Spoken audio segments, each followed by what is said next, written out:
Welcome back on the program. Well, this morning we're talking about Eid-El-Fitr, the significance. This time, I still have with me in the studio Abdulsalam Abodunrin.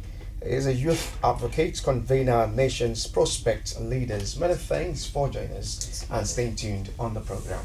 Now, Abdulsalam, what is the significance of Eid-El-Fitr? Eid-El-Fitr celebration is a kind of celebration by the Muslims after the 30th or 29th day of Ramadan, and the first day, the first of Shawwal, that will be the celebration of Eid-El-Fitr. Ramadan could either be 29 or 30. You understand? So this day it is used to mark the holy month. That is the month whereby Muslims celebrate. Oh, we are done with the fasting of Ramadan, and the next thing is Eid-El-Fitr, which calls for celebration. The Muslim goes to the mosque to observe the Salat and pray to Almighty God. Okay. So what is the lesson we can bring out from Eid-El-Fitr? Actually, we can't predict Iman. When it comes to Ramadan, you get to see people going to mosques, even stays in the mosque 24 hours. But at the end of the day, probably after Ramadan, you see them with the wrong act again. You understand? Come to think of going to the beer parlor, all sort of nonsensical attitude. But it is only meant for those who knows the value of the month of Ramadan that will abstain from all those things. Exactly. So what message are you preaching to Muslim faithful at this time that we're celebrating Eid-el-Fitr? Actually, having done with Ramadan, it is much better. Ramadan teaches generally good behavior because it teaches you to move closer to your God. You understand? It teaches you to move closer to your God, and the kind of attitude which are bad, which you engage yourself in initially, you stop them. So when Ramadan goes, all those attitude, even before Ramadan comes, you need to drop them. So when Ramadan goes, when we have Ramadan, you embrace good attitude. You observe your 5 times daily salat and all good behavior like that. So Ramadan teaches us that all those attitude needs to go that way. Let's assume someone who fasted. You need to continue that act. Exactly. Okay. It's not that after fasting, you've done all that and you don't observe your salat anymore. That's very wrong. Okay. After that fasting, you've been praying for 5 times daily. Your body system will get used to it. That's one of the benefits of the holy month of Ramadan. Your body will get addicted to it. Even if you want to stop it, it's kind of very difficult. There'll be this kind of conscience in you. So that is it. Okay, that's the significance of what you call Ramadan. But there's this thing known as zakat. Okay. You see a lot of people do it during the 30 days fasting. Do you need to continue with that act in after Ramadan? Okay. Actually, zakat is a way of giving alms to the less privileged. We have 2 types of alms in Islam. Let me say 2. We have sadaqah and we have zakat. Sadaqah is a voluntary act, while zakat is very, very important. It is a must you do it. So that is why we can only observe our zakat at the end of the month of Ramadan, that is on the day of the Eid. Yes, but sadaqah you can do that anytime, any day, at your convenient time. So what about zakat? Zakat is only meant for the day of the Eid. Yes. All right. So what you advise to Nigerians this time as we celebrate Eid-el-Fitr? I would like to advise them. We've all these bad attitude, drop them down. We don't need to go back to them.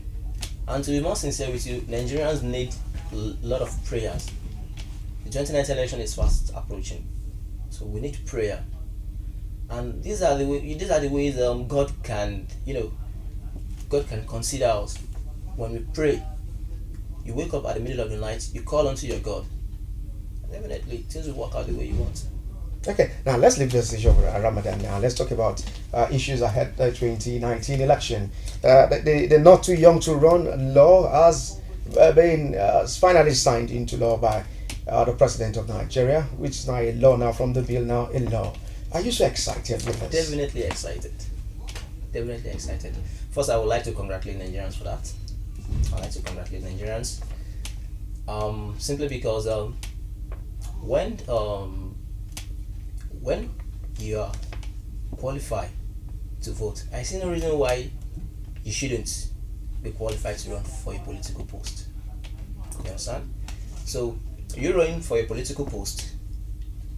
There is a age, certain age for you to run for a political post. But let's think of youths, the youth we have nowadays. We have some youth among us that has the ability. So let them showcase their ability in leadership. Exactly. So do you see 2019 as a year for the youth? Seeing 2019 for the as a year for the youth, let me say many youths will come out for 2019 election, not to participate in voting, but to run for office. Offices. Exactly. Okay. Even before 2019, or let me say before 2018, come to think of 2016, in Agege local government, we have Honorable Benga Abiola. Benga Abiola happens to be the youngest sole administrator of Lagos. He became the sole administrator in the at the age of 29. So that's part of it. So Benga Abiola presently is the secretary to the local government Agege. So he's also running for House of Rep. Okay, let's see if we can get phone lines, callers from some of our viewers at this time. Let's open the phone line now to see what you can say about Eid-El-Fitr. If you want to greet your family, your friends, it's about Eid-El-Fitr this morning, and we're still talking about the 2019 election. The not too young to run a bill that have been signed into law by President Muhammadu Buhari. I still have my guest in the studio this morning, Abdulsalam Abodunrin. He is a youth advocate, a convener of the nation's prospect leaders. Well, he's also an Islamic cleric. My thanks for staying tuned, Abdulsalam, this morning. So now, talking about 2019, many issues arising at the time. We'll talk about security. We'll talk about the issue of people coming out to vote. So, on what angle are you looking at? There's a vis-a-vis the not too young to run law. Let me pick it from the issue of security first. Come to think of Borno as a state, we know the present condition and the security condition going on there. You understand? So the 2019 election is fast approaching. The Nigerian government needs to enhance security in the first place.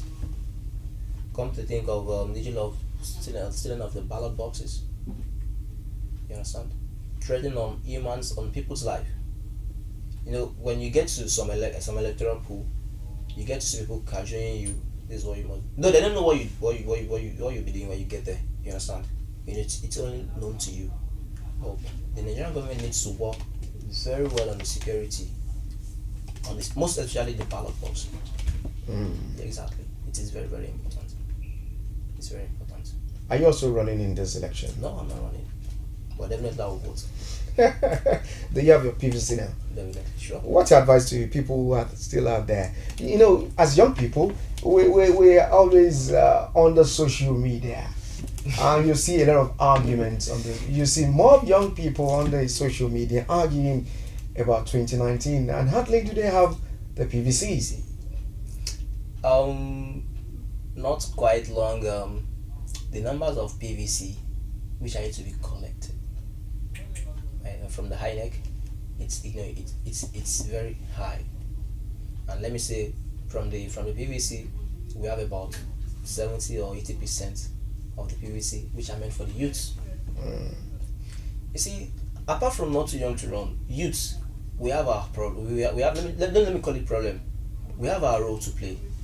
You understand? You know, we have different kind of youths. We have youths who are ready. Then we have some youths whereby they prefer going to the politician's gate. They stay there from morning till night, begging for money, and that is not how to go about it. Now, not too young to run After Is the perception changing in 2019? I hope it changes. Okay. Changes.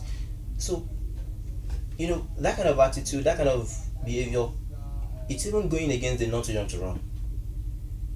Because when we talk about not young to run agitates for every youth, for every youth. You understand? So we need to come together. Even some youths prefer to stay in a football show instead of talking about politics. And not too young to run. Also, we need to orientate our youth. We need it. We need it. Aside from going for a political post, we need to orientate our youth. But thank God we have many of them now. Like we have the like of Showore, we have the like of Ahmed Buhari, we have the like of just there are many. We have the like of Shobande also running for president. There are many. So the first thing is we need to change our orientation. There was a day I was on my social media and I talk about something that even if we have to go into leadership, when we're talking about leadership, it seems to be sometimes political. That is Nigerian leadership. If we have to go into leadership, is it necessary we go into leadership through politics? Are you also considering the issue of money politics in all of this, especially in Nigeria? The issue of money in politics. You're talking about being financially buoyant. Definitely. Actually, I don't see that as a problem. Let me start from the word. If truly you want to contest for a post and you have the ability, even if you don't have the money, okay, to go for it. If the ward member, or let me say the ward escorts or those who are financially buoyant, they can definitely pick you up if you are able to convince them that you can do it. And that leads to, people say that leads to godfatherism in politics. You understand? I'm about going there, so but time will not permit us to continue all of this. Maybe you have to come some other time so that we can have enough time to discuss more about the not too young to run law. It's Eid-El-Fitr. Well, you have to pray at this time in the Islamic way before I let you go on the program this morning. Abdulsalam, Abodunrin. Okay, over to you. Pray for us in the Islamic way. Sallu ala Nabi Kareem. Allahumma rabbana atina fi dunya hasanatan wa fil akhirati hasanatan wa qina azaban nar. We pray to Almighty Allah, for He has given us the opportunity to witness this year Ramadan and this year Eid-El-Fitr. We pray to Him to also enable us to witness more of it. And also, I pray that the 2019 coming election should not be a bloody one. We pray to Almighty God to save our souls beyond that. And also, I want to pray for President Muhammad Buhari because it's very important. Okay. President Muhammad Buhari is actually doing a lot now. And from there, you get to see a lot of propaganda, a lot of antagonists coming. So I want to hand over President Muhammad Buhari onto the hand of God. I pray Almighty Allah should give him the wisdom, knowledge, and understanding to take us to the promised land. Subhana rabbika rabbil izzati amma yasifun wa salamun ala al-mursalin walhamdulillahi rabbil alamin. Ameen. Abdulsalam Abodunrin is a youth advocate, Islamic cleric, campaigner, nation's prospect leaders. Many thanks for joining us on the program. Thank you, sir. Thank you very much for coming. Yes, sir. And that's how much you can take on Core Digest Extra. That's a beautiful Saturday morning. Well, if you're out there doing Salah, one thing that is very, very sacrosanct is that you do everything under moderation. Do not eat and overdrink. And when you drink, do not drive. Till I come your way again, I remain your indefatigable advocate for the people, Emmanuel Ajayi. And let's keep the conversation going on the social media. Go out there and do something great for this great country, Nigeria, if you want to be great. Bye for now.